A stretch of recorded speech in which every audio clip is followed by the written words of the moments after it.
Guys, welcome back to my channel. तो आज की वीडियो में हम देखने वाले हैं रिसर्च की कैरेक्टरिस्टिक्स। तो सबसे पहले हम जानते हैं कि रिसर्च क्या होती है।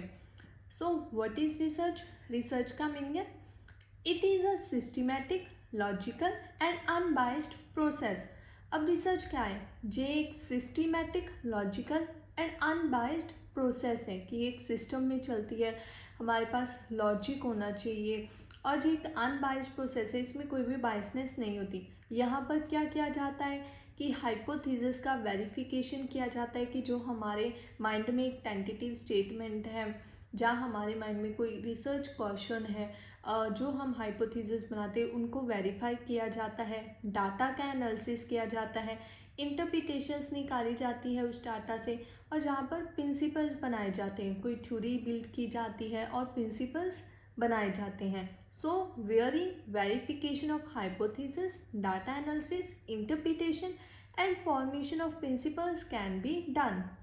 सो रिसर्च एक सिस्टमैटिक प्रोसेस है जिससे कि हम थ्योरीज डेवलप करते हैं, इवेलुएट करते हैं, डाटा का एनालिसिस करते हैं। It develops and evaluate theories.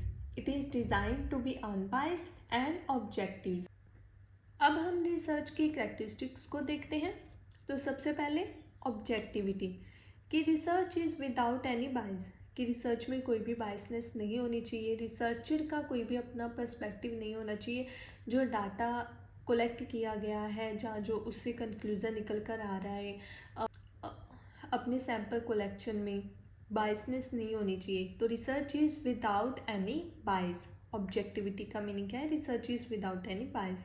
Next है रिलायबिलिटी, कि रिसर्च हमारी रिलायबल होनी चाहिए। अब रिलायबल का मीनिंग क्या है? कि produce consistent results.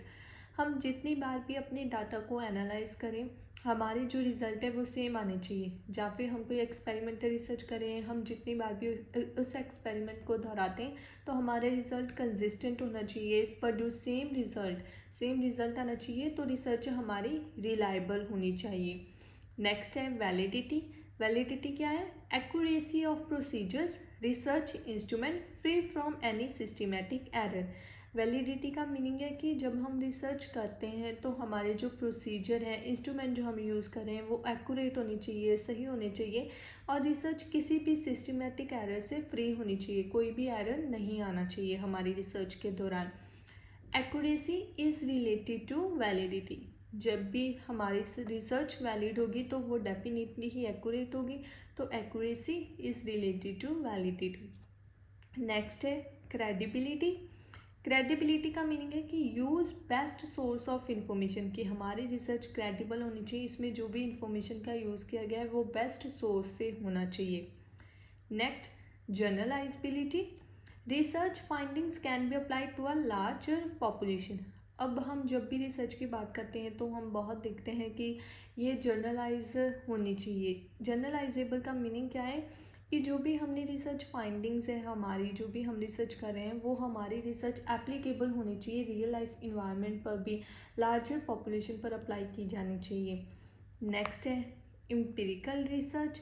Empirical research का मीनिंग है कि based on real life experiences. Empirical का मीनिंग ये होता है कि रियल लाइफ एक्सपीरियंसेस पर ये बेस्ड होनी चाहिए, और ऑब्जर्वेशन बाय द रिसर्चर। जो भी रिसर्चर ऑब्जर्व करता है वो रियल लाइफ इन्वायरमेंट से उसकी ऑब्जर्वेशन होनी चाहिए, और ये रियल लाइफ एक्सपीरियंसेस पर ही बेस्ड होनी चाहिए।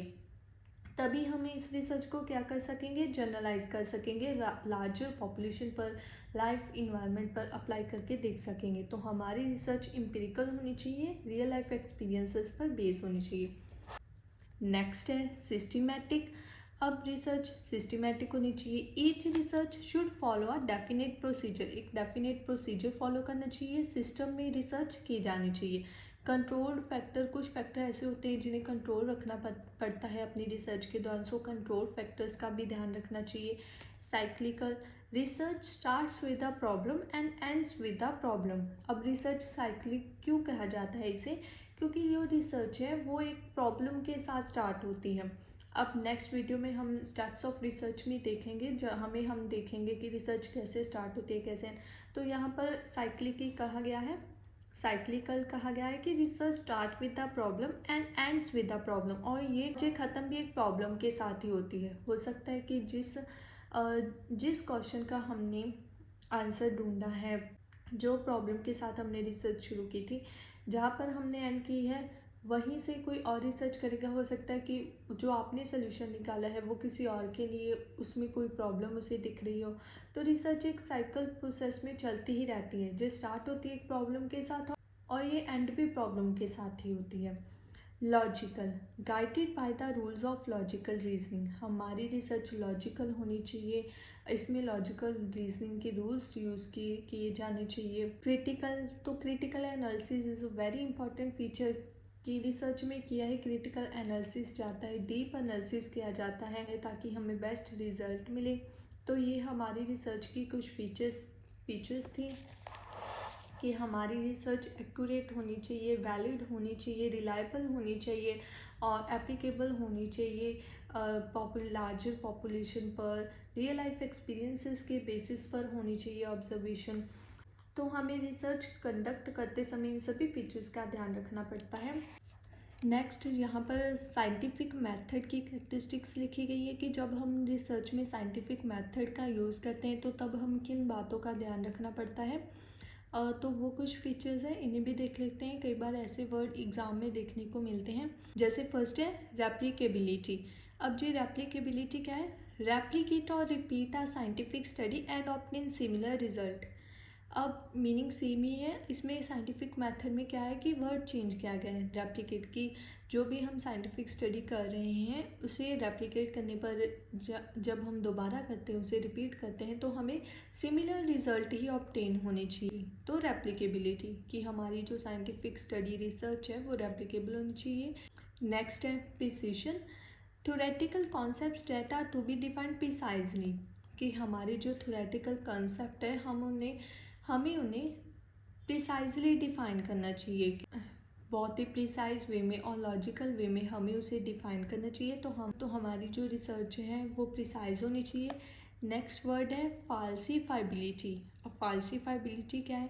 थ्योरीज कैन नॉट बी फाल्सीफाइड, कि जो भी हमारी थ्योरीज है वो कभी भी गलत नहीं होनी चाहिए, लॉजिकल होनी चाहिए।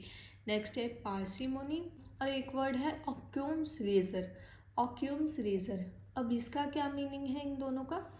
When there are multiple explanations of a phenomena, scientists must always accept the simplest or logically most economical explanation. कि जब हमारे पास मल्टीपल एक्सप्लेनेशन हो अवेलेबल तो साइंटिस्ट को क्या चूज़ करना चाहिए? उसे हमेशा ही सिंपल, लॉजिकल और मोस्ट इकोनॉमिकल एक्सप्लेनेशन को ही एक्सेप्ट करना चाहिए। मोस्ट अक्यूम्स रीजन क्या है कि हमारी रिसर्च में जो मनी का यूज़ किया जाता है वो भी मोस्ट इकोनॉमिकल होना चाहिए, कम से कम होना चाहिए। कि जब हमारे पास मल्टीपल एक्सप्लेनेशन अवेलेबल है तो हमें वही चूज़ करनी चाहिए जो हमारे लिए सिंपल हो, लॉजिकल हो और मोस्ट इकोनॉमिकल हो। तो ये कुछ साइंटिफिक मेथड की करैक्टरिस्टिक्स हैं, जिसे रेप्लिकेबल होनी चाहिए, सेम रिज़ल्ट आना चाहिए, प्रिसाइज होनी चाहिए और कभी भी फाल्सीफाइबल नहीं होनी चाहिए और कभी भी फाल्सीफाइड नहीं होनी चाहिए। पार्सिमोनी होनी चाहिए, ऑक्यूम्स रेजर। पार्सिमोनी और Occam's razor, most simple, logical and most economical explanation must be accepted. तो ये थी रिसर्च की कैरेक्टरिस्टिक्स को समझने के लिए हमारी छोटी सी वीडियो। अगर आपको ये वीडियो अच्छी लगी हो तो प्लीज़ वीडियो को लाइक, शेयर और सब्सक्राइब जरूर कीजिएगा। मिलते हैं नेक्स्ट वीडियो में। नेक्स्ट वीडियो में हम देखेंगे steps of research with easy language and short notes. तो बने रहिए हमारे चैनल के साथ। Bye bye.